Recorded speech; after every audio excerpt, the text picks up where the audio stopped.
అన్న అందరికీ నమస్తే. ఇది మన ఇండియా 500 రూపాయల నోటు, మీకు అందరికీ తెలిసే. ఇది ఇప్పుడు ఒరిజినల్ డూప్లికేట్ కాదా అని తెలియాలంటే అందరూ దానికి బాగా పెద్ద ప్రాసెస్ ఉంటుంది. ఈడయుడు ఆడయుడు అంతా చెప్తారు. ఇలా 100 కనబడతాయి 500 గవ్వని కాదు.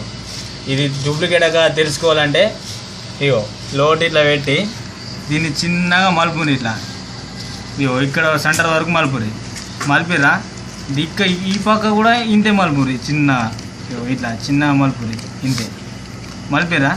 ఇగో ఈ మలిపింది మొత్తం దగ్గర తెచ్చి ఇగో దీని మీద పెట్టి ఇగో ఇట్లా దీన్ని 3-4 సార్లు కొట్టిరా.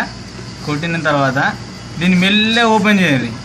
మెల్లె ఓపెన్ చేసినాక గాని తాతని దగ్గరికి వెళ్ళి చూసిరా. ఒకవేళ గాని తాత కళ్ళద్దాలకి ఇట్లా వలిగినాయనుకో ఇది డూప్లికేట్ నోటు. అలా కళ్ళద్దాలు వలగలేవనుకో ఇది ఒరిజినల్ నోటు.